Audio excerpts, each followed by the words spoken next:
Isaiah Coleman, 72 years old, in an old coat and a baseball cap, quietly stepped into Regal Charm, the luxury store he himself owned. Hiding his identity, he wanted to test how the staff treated an ordinary customer, but instead of being welcomed, he was met with a manager's scornful look and racist remarks. The next morning, at the company headquarters, the manager was summoned to the meeting room. As the door opened, his heart sank. Sitting at the head of the table was the man from yesterday, now in a sharp suit, Isaiah Coleman, the true owner of this entire empire. Before diving into the story, comment where you're watching from, and don't forget to subscribe so you won't miss the latest stories. The Regal Charm store emerged, with its name etched in elegant gold lettering on the sign. Isaiah approached, pushing open the heavy glass door. A soft chime rang out, signaling his entrance. Inside was a world of opulence: glossy marble floors, crimson velvet chairs, shelves displaying watches and jewelry that reflected the gentle glow of the lights. The scent of expensive cologne mingled with the soothing strains of jazz music. Isaiah had designed this place to make everyone feel at ease, but today he felt out of place. His faded jeans and worn canvas shoes set him apart from the usual clientele. He walked to the watch section, pausing before a silver watch with a black leather strap, priced at $130,000. Isaiah leaned in, admiring the intricate engravings, a flicker of pride rising in him since he had personally selected this piece for the collection. Pretending to browse, he waited for the staff's reaction. From the counter's corner, he noticed Edward Langston, the store manager, chatting with a woman in a designer dress, his voice soft, his smile forced. Edward, about 50, wore a navy suit, his hair neatly combed, slightly thin, the suit tight at the shoulders. When his gaze swept over Isaiah, the smile vanished, replaced by a frown. Isaiah moved closer to the shelf, picking up the watch, feeling its weight. He turned it in his hands, examining it, then spoke, his voice gentle. "Excuse me, could you tell me more about this watch?" Edward approached, his steps deliberate, his eyes scanning from Isaiah's cap to his shoes. His face was stone cold, almost contemptuous. "It's a limited edition," Edward said curtly. "Very exclusive. Probably not what you're looking for." Isaiah maintained his smile. "Why do you think that?" Edward narrowed his eyes, his tone hardening. "It's a high-end item, very expensive. Maybe you should look at something more in your range." Isaiah felt a flash of anger, but he kept his voice calm. "I like high-end things," he replied. "What makes this one special?" Edward sighed, as if forced into unnecessary work. "It's crafted by one of Switzerland's finest watchmakers. Top-tier materials, flawless design, a collector's piece. Only a few exist worldwide." His voice was flat, lacking enthusiasm, as if eager to end the exchange. Isaiah nodded, still holding the watch. "Sounds impressive. How much is it?" Edward hesitated, his gaze flickering over Isaiah's face, as if searching for proof he could afford it. $130,000, he said, his voice slightly halting. "But as I said, we have other options, more suitable for you." Isaiah set the watch back on the shelf, gently, his smile intact, but disappointment swelled inside him. He knew Edward didn't recognize him, but the judgment, the tone, it stung with painful familiarity. "What if I wanted to buy this one?" he asked, still calm. Edward frowned, irritation flashing in his eyes. "We'd need payment verification first," he said. "Not just anyone can walk out with our most expensive items." Isaiah locked eyes with Edward, unwavering, though his patience was wearing thin. "So it's store policy to ask if customers can afford something before selling it." Edward stiffened, his tone turning defensive. "It's not asking, it's about maintaining brand prestige. We can't let just anyone handle the merchandise." Isaiah nodded slowly. "I see," he said, his voice lowering. He turned, heading for the door, feeling Edward's stare on his back. The chime sounded as he stepped out. Standing on the Newbury Street sidewalk, Isaiah peered through the glass, watching Edward resume with a new customer, his fake smile returning. He clenched his fists in his coat pockets, anger simmering within. This wasn't the Regal Charm he'd built. He stood still for a moment, the crowd passing by, then muttered, Tomorrow, I'll come back. Isaiah knew he needed to see more, to be certain before acting. Inside the store, the soft lighting still gleamed off the polished marble floors. The shelves of watches, jewelry, and designer coats were impeccably arranged, yet the air remained as chilly as the day before. Isaiah moved slowly, his eyes drifting over a few customers. A man in a suit, examining rings. A young woman trying on a fur coat. He noticed Edward Langston near the counter, checking his phone, his face tense. Edward, in his slightly tight navy suit, looked up at the chime, his gaze locking onto Isaiah. The familiar frown deepened. Isaiah ignored it. He walked to the coat section, pausing before a dark gray wool coat, finely tailored, priced at $3,500. He touched the soft fabric, appreciating the premium material he'd chosen for the fall collection. Holding it up as if to see how it fit, he spoke, his voice still gentle. "Excuse me, could you tell me more about this coat?" Edward set his phone down, approaching with slow steps, his eyes sweeping from Isaiah's cap to his shoes. A forced smile appeared, failing to mask his irritation. "It's a premium item," he said brusquely. "Italian wool, hand-stitched. From our latest collection, very exclusive." Isaiah nodded, inspecting the coat. "Looks nice. How much is it?" Edward pursed his lips, the smile stiffening. $3,500, he replied, emphasizing each word, as if Isaiah couldn't grasp its worth. "These are for special customers. We don't usually let just anyone handle them." Isaiah raised an eyebrow, keeping his tone even. "What do you mean? It's on display." Edward stepped closer, his voice dropping, tinged with disdain. "I mean our regular customers know what they can and can't afford. We cater to a certain group, people who understand value, and can pay for it."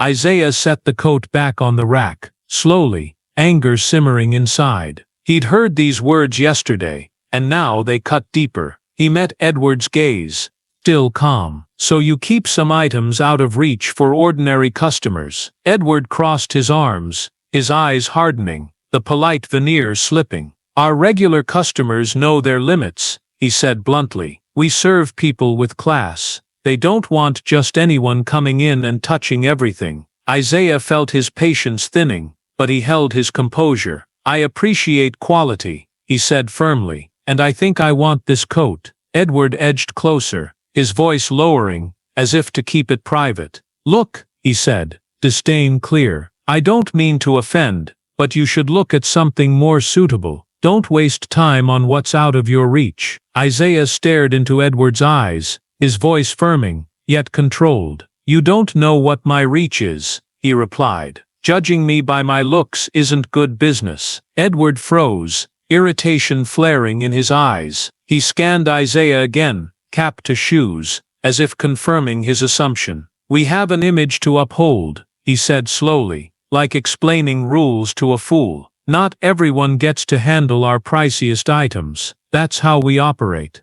Isaiah stood still, his gaze steady on Edward. The anger inside him grew sharper, but he restrained it. "Upholding an image by judging people based on appearances?" he asked, his voice dropping. "That's not how you build loyalty or respect." Edward shrugged, a smug smile flickering. "I think I know my customers better than you," he said. "My job is to protect the store's reputation." Isaiah didn't reply immediately. He glanced around, noticing a few customers turning their heads, the tension rising. He looked back at Edward. "Thanks for your time," he said coolly. "I think I've seen enough." Isaiah Coleman stepped out of the store, the glass door closing behind him, the chime ringing faintly, one last time. Boston's crowd flowed past, but he paid no mind. His eyes fixed on the glass, where Edward Langston had returned to the counter, back to his phone, as if nothing happened. The anger in Isaiah was no longer simmering. It flared, but he kept his outward calm. 2 visits, 2 times treated like he didn't belong, were enough to tell him all he needed to know. He didn't head home yet. Instead, Isaiah walked a few blocks, seeking a quiet corner amid the bustling streets. He stopped at a small cafe, pushing the door open, a tiny bell jingling. Inside, it was warm, the aroma of roasted coffee, a stark contrast to Regal Charm's chill. He took a table by the window, sat, and removed his cap, placing it on the table. Through the glass, he watched the passing crowd, but his mind lingered at the store. Edward's words echoing, "Not everyone gets to touch the most expensive items." Isaiah clenched his fists, nails digging into his palms. It wasn't the first time he'd heard such things, but this time, it struck at what he'd built. He pulled a small notebook from his coat, flipped it open, and jotted down a few lines. Judging customers, no respect, against Regal Charm's values. He paused, staring at his shaky handwriting, then closed it. Edward didn't know who he was, but that didn't ease the disappointment. Regal Charm wasn't meant to judge people by their looks, clothes, or skin color. He'd spent a lifetime making it a place where all were welcome, and now Edward was tearing that apart. He took his phone from his pocket, dialing Evelyn Shaw, his longtime assistant. It rang twice before she answered, her voice steady. "Mr. Isaiah, what's going on?" "Evelyn," Isaiah said, low but firm, "set up an urgent meeting at headquarters, on Boylston Street, tomorrow morning. I need to see Edward Langston, the flagship store manager." Evelyn paused for a second, then replied, "I'll handle it." "Is something serious, sir?" Isaiah gazed out the window, his eyes hardening. "Yes," he said curtly. "I'll explain later." He hung up, pocketing the phone, determination now outweighing his anger. He didn't need more proof. Being treated like an outsider in his own store twice was more than enough. He sipped his coffee, the bitterness sliding down his throat, but it didn't soothe his mind. Isaiah thought of Edward's words, "We serve people with class." Those words didn't just insult him, they insulted every customer who'd ever walked into Regal Charm, hoping for fairness. A fleeting memory surfaced, being chased out of a store, as a young man for not measuring up, but he brushed it aside. No time for the past, it was time to act. Isaiah stood, put his cap back on, paid for the coffee, and stepped outside. The cold wind hit his face, but he didn't care. From the sidewalk, he looked toward the store a few blocks away, where yesterday, he was just a black old man dismissed. Edward's fake smile and sneering tone flashed in his mind. "Tomorrow," Isaiah muttered, his voice low and resolute. "Tomorrow everything changes." And tomorrow came. Isaiah stepped from a sleek black car, standing before the headquarters on Boylston Street. No old coat, no cap. He wore a finely tailored gray suit, his silver hair neatly combed, his gaze sharp as steel. The glass tower reflected the early light, its grand entrance stretching before him. With each steady step on the marble floor, Isaiah was no longer the overlooked. Today, he held the power, and Edward Langston was about to learn that. Evelyn Shaw, his assistant, had arranged everything as requested. Isaiah went straight to the 12th floor, where the main meeting room sat at the hall's end. The heavy oak doors swung open, revealing a luxurious space, a long ebony table, black leather chairs, and framed photos tracing Regal Charm's journey from the start. Through the wide window, Boston's streets stretched out, cars moving silently below. Isaiah stood at the table's head,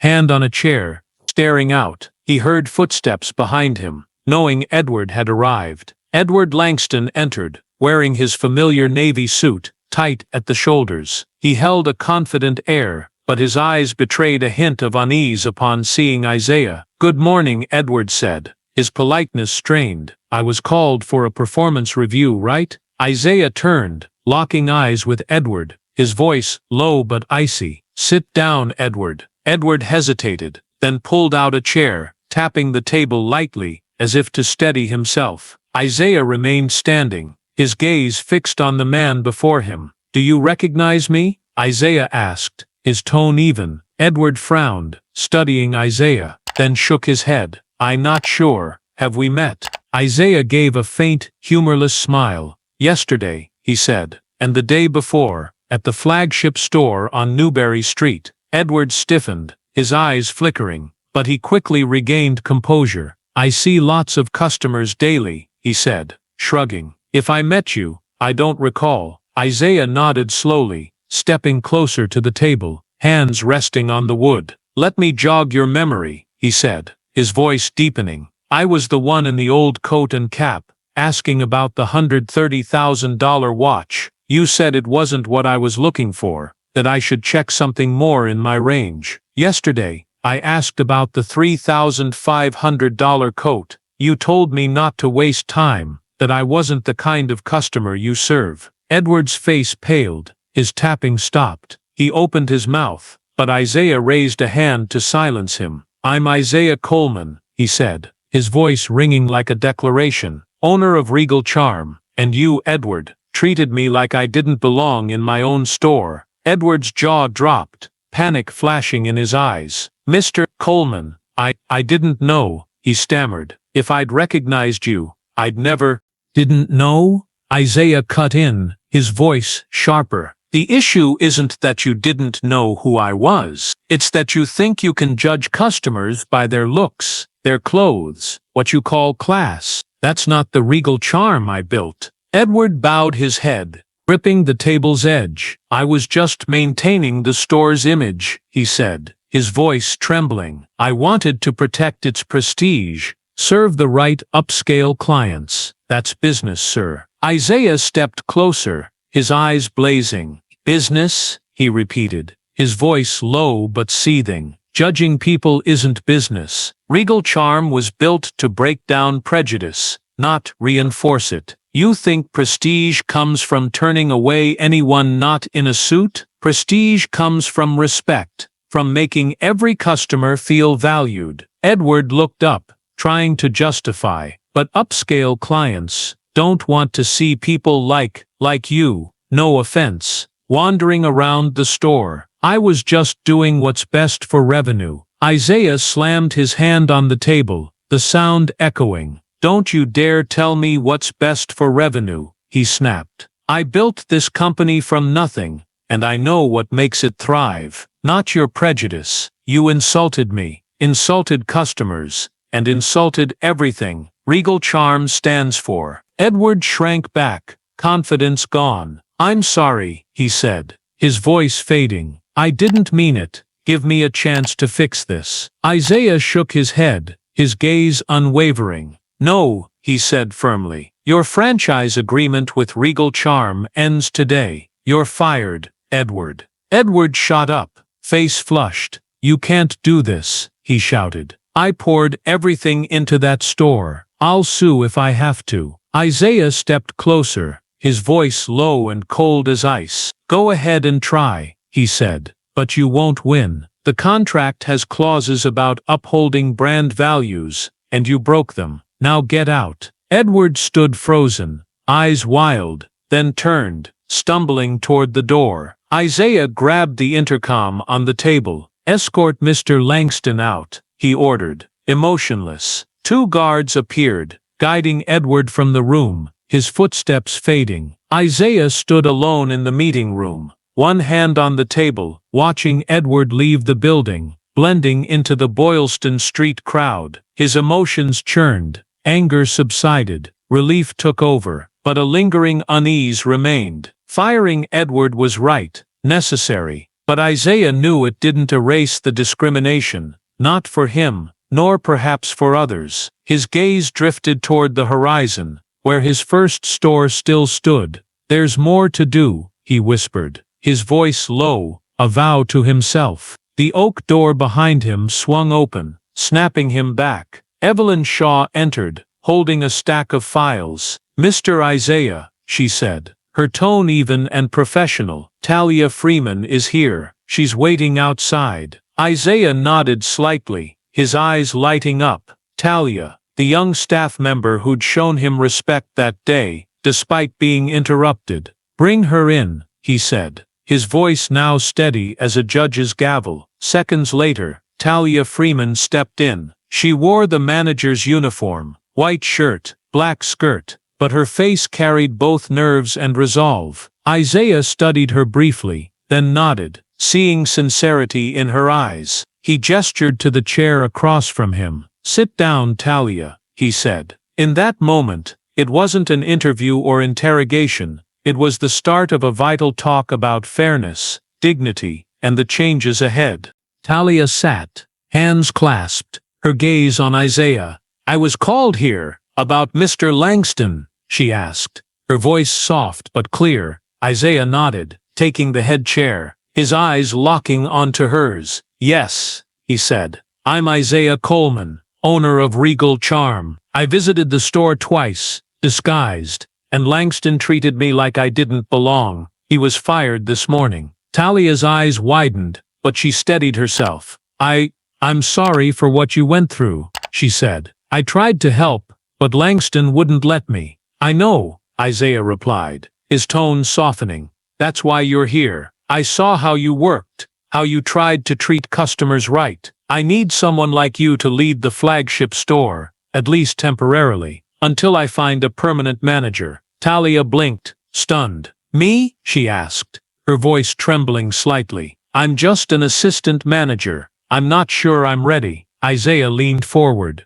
his gaze serious yet warm. "You're ready," he said. "I don't need someone who only talks about upscale clients. I need someone who gets that Regal Charm is for everyone, no matter what they wear or look like. You've shown that. Will you take the role?" Talia paused, then nodded slowly. "Yes, sir," she said, her voice firming. "I'll do my best." Isaiah smiled faintly, his first of the day. "Good," he said. "Now get ready. We're meeting the staff right now." 30 minutes later, the room was packed. Flagship store staff filled the long table, their eyes curious and anxious. Marcus Tate, a young worker with curly hair, sat near the door. Lila Chen, a veteran with silver-rimmed glasses, sat at the far end, scribbling notes. Isaiah stood at the head, Talia beside him, Evelyn by the door with files. The air was tense, but he didn't let it linger. "Hello everyone," Isaiah began, his voice resonating. "I'm Isaiah Coleman, owner of Regal Charm. Today, Edward Langston was fired for how he ran the flagship store." Murmurs rose, but Isaiah raised a hand for silence. "I went to the store twice, disguised as a regular customer," he continued. "Both times, I was treated like I didn't belong, judged by my clothes, my appearance. That's not the Regal Charm I built. I want this place to welcome everyone, not just the upscale clients Langston favored." Marcus looked up, hesitant. "So, what happens now?" Isaiah pointed to Talia. "Talia Freeman will be interim manager," he said. "She understands the store's true value. I trust her to guide you all." Lila Chen adjusted her glasses, asking, "Will we get retrained?" Langston had his own way, and we're used to it.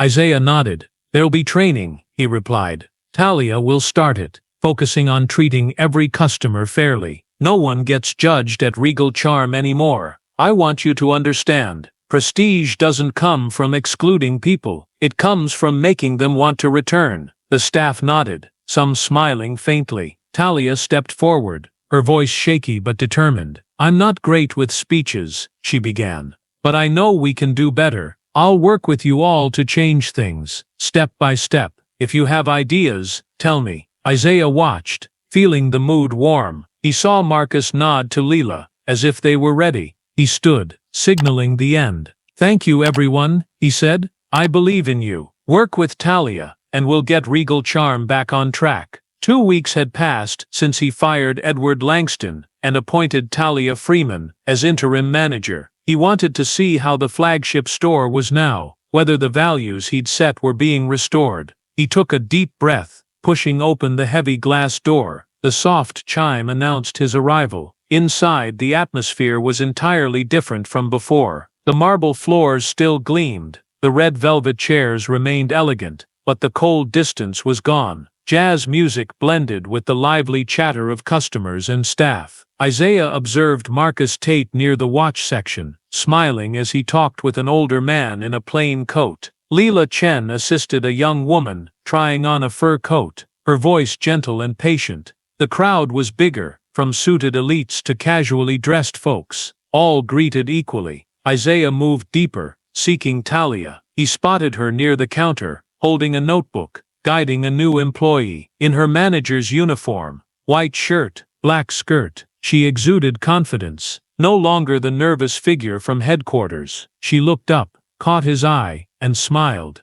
"Mr. Coleman," she said, approaching. "I didn't know you'd be here today." Isaiah nodded, scanning the room. "I wanted to see how things are," he said, his voice low but warm. "It looks different." Talia nodded, gesturing toward the staff. "We started training right after the meeting," she said. "I focused on treating every customer the same. No judgment, no assumptions. They're adapting well." Isaiah looked closer. He saw Marcus hand the older man a silver watch, the same one he'd once viewed, explaining details with a genuine smile. Leela fetched another coat from the back, offering it to the young woman with warmth. He turned to Talia. "How'd you get them to shift so fast?" he asked. Talia shrugged, smiling softly. "I didn't force them," she replied. "I just said, we're here to make customers feel special, not push them away. They get it." Langston used to stress everyone out, but now they're more at ease.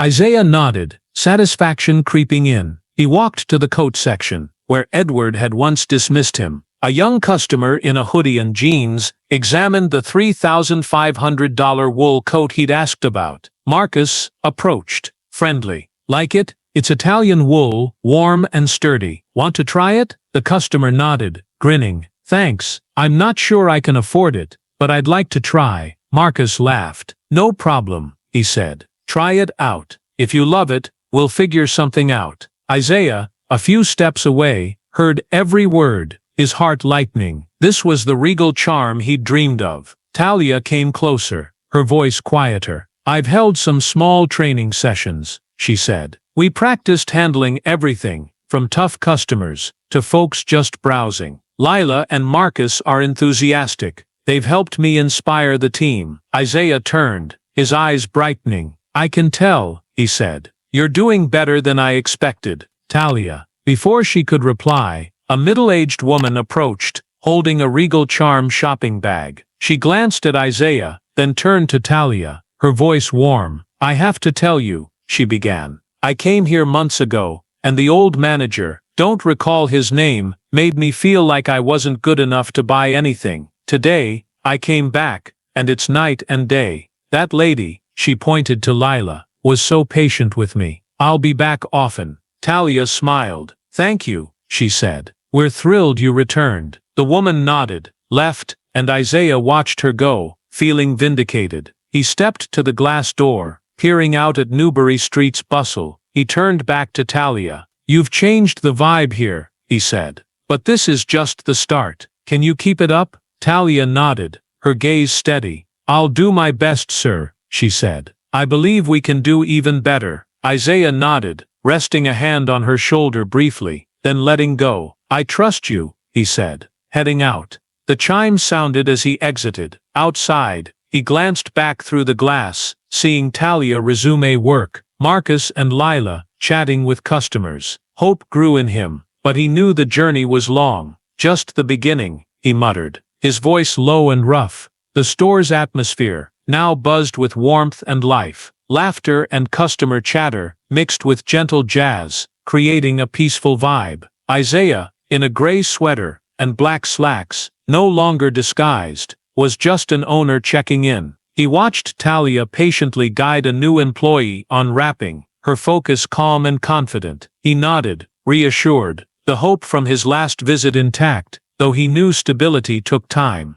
The glass door swung open suddenly, the chime sharp, breaking the calm. Isaiah turned, as did Talia. Edward Langston stepped in, a shadow of his former self from their headquarters clash. His navy suit was wrinkled, hair disheveled, eyes sunken with exhaustion. He paused, scanning the store, then fixed on Isaiah. Tension rippled through, a few customers glancing over, but Edward ignored them. He approached, his voice low and firm. "Mr. Coleman, I need to talk to you." Isaiah frowned, his gaze cooling, but his tone stayed even. "Go ahead," he replied, offering no seat or warmth. Edward took a breath, hands clasped, eyes shifting. "I'm here to apologize," he began, his voice shaky. "I was wrong to treat you that way, wrong to judge customers by their looks. I didn't know who you were, But now I see how badly I messed up. Isaiah stood still, eyes locked on Edward, feeling no sympathy. Go on, he said, his voice deep. Edward lowered his head, his voice quieter. I've lost everything, he said. Reputation, job, old clients. No one will work with me after this. I know I was wrong, truly. I'm here to beg for a chance. Let me come back. I'll change. I swear. Isaiah stayed silent, his gaze hardening. He recalled Edward's twice-over glances, the sneering "more in your range, special customers." He remembered Edward's excuses at headquarters, defending image with bias. He stepped closer, his voice low and cutting. You think an apology fixes it, Edward? Edward looked up, flustered. I know I was wrong, he said quickly. I've learned my lesson. I'll do it differently. Follow your way. Isaiah shook his head slowly. No, he said firmly. You don't get it. It's not about you not knowing me. It's that you thought you could treat anyone like they're nothing. Regal Charm isn't for that mindset. I built this place to tear down prejudice, not for people like you to prop it up. Edward opened his mouth, but Isaiah raised a hand. The store's better off with Talia, he continued. She gets what matters here, respecting everyone, no judgment. I won't risk going backward, just because you promised to change. Edward stood frozen, face pale, hands limp. But I need this chance, he whispered. I've got nothing left. Isaiah met his eyes, his voice cold, but not harsh. You brought this on yourself, he said. Want to change? Prove it somewhere else. Regal Charm isn't your testing ground. Edward bowed his head, silent. He turned, walking out, the chime ringing as he left. Isaiah watched him vanish into Newbury Street's crowd. He felt no joy, only the necessity of his choice. Talia approached, her eyes worried. You okay? She asked softly. Isaiah turned, nodding. I'm fine, he said. You? Seeing him shake you up. Talia smiled faintly. No, she replied. I was just worried for you, but I know you did right. Isaiah rested a hand on her shoulder, his gaze warming. You're doing great, Talia, he said. Keep it up. I trust you.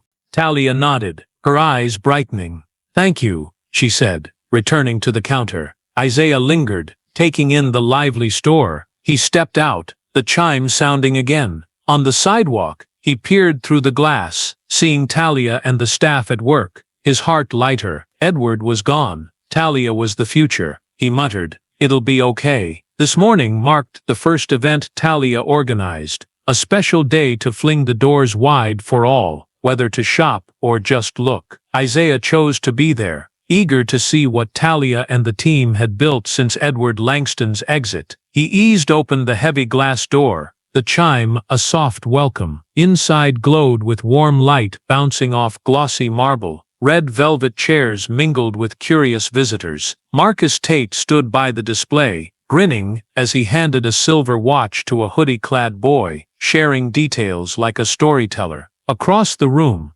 Lila Chen helped an elderly woman try a coat, her voice kind and attentive. At the center, Talia stood out, clipboard in hand, directing staff with a confident smile. Isaiah watched silently, a swell of pride rising. This was the Regal Charm he'd envisioned, a place for everyone. Talia spotted him, approaching. Mr. Coleman, she said cheerfully. I didn't expect you today. What do you think? Isaiah smiled faintly, eyes roaming. I see a real Regal Charm, he replied, his voice low but warm. You've done it, Talia. Talia blushed, but her smile held. Thank you, she said. Everyone pitched in. We wanted today to make every customer feel they belong. Before Isaiah could respond, a young man in a t-shirt and jeans stepped up, holding a small Regal Charm bag. He glanced at Talia, his voice shy but sincere. I just wanted to say, he began. I've never been in a store like this before. I thought I'd get stared at, but he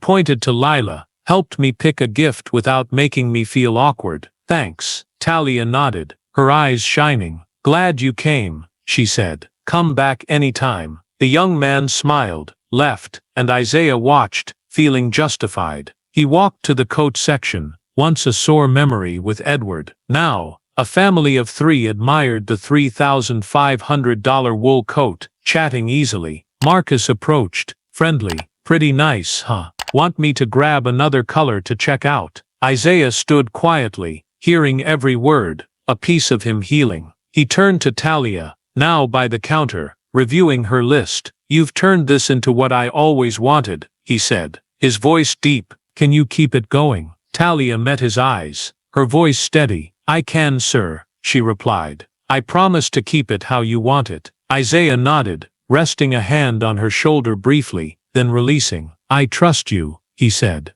He headed out, the chime ringing as he left. On the Newberry Street sidewalk, he looked back through the glass, seeing Talia directing, Marcus and Lila engaging customers. The street hummed outside, but inside Regal Charm was a different world, one he'd long dreamed of.